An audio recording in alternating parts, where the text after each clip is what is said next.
We will take you now to Canberra for that press conference by Rob Oakeshott and Tony Windsor. But I'm easy all the way.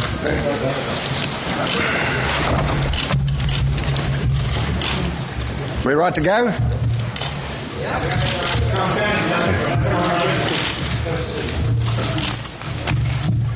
Well, ladies and gentlemen, firstly, thank you for being here, and I do particularly appreciate some children from my electorate that are up the back from a number of schools, Dungowan, Somerton, Nundle, Moombi and Atunga. Welcome, kids. This probably will be a fairly historic day. Well, I guess what you've really been wanting to know is who will form the government.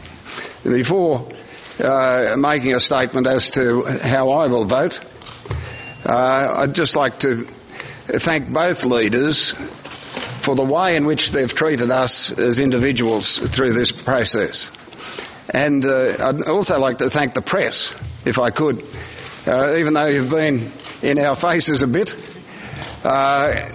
you have been very courteous, and you've given us a degree of freedom that we've needed in relation to the decision-making process.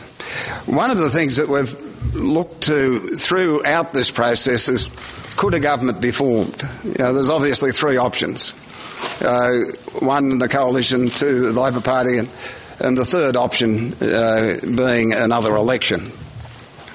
We've also looked at the issues of stability.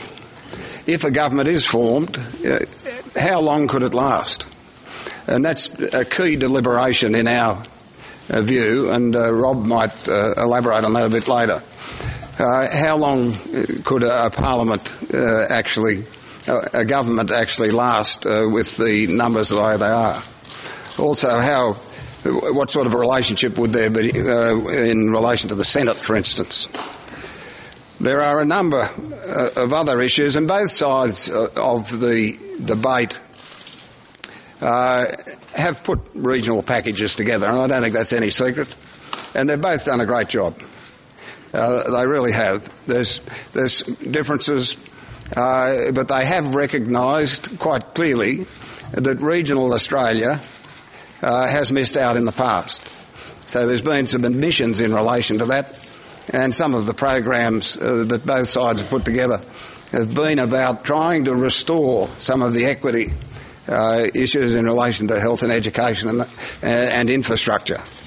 And we thank both sides for doing that.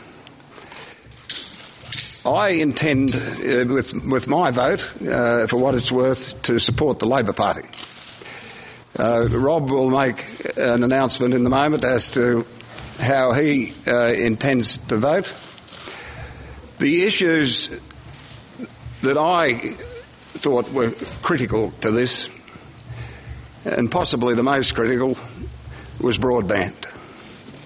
There's an enormous opportunity for regional Australians to engage with the infrastructure of this century, and to pass up that opportunity and miss the opportunity for millions of country Australians, I thought was too good an opportunity to miss. My advisers in relation to the broadband technology, and there are a number of them, suggest that you do it once, you do it right, and you do it with fibre. And that has been one of the major influences that I've had in terms of making a decision. There are many other issues, and it'll be up to others to release the information. But one of the key issues in my mind that many country Australians might take odds with me on this is the renewable energy climate change debate.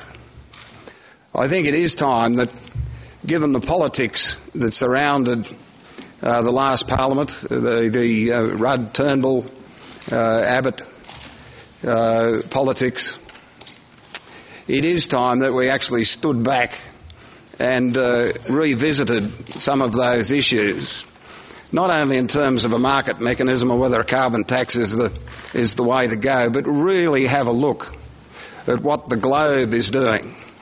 Really have a look at some of these issues and try and revisit some of those issues.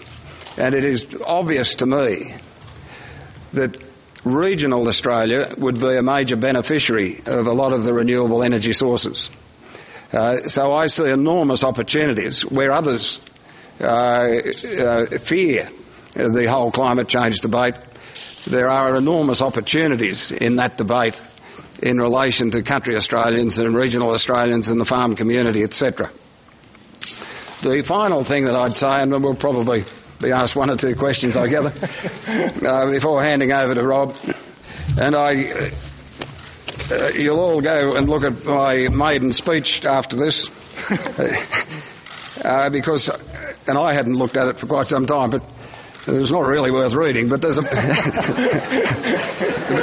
but I'll go to part of it that I think was, because I think it's very pertinent to today's decision. Obviously, many people would have thought the electorate of New England, given its history, the member would possibly vote with the coalition. When I first came into this place and when I was in the state parliament, one of the fascinating things about the political process was how country people never took advantage of their vote. Their vote was always sidelined. And in a sense, the National Party, or originally the Country Party, was seen as the representative of country people. What has happened through the amalgamation or the coalition of the Nationals and the Liberal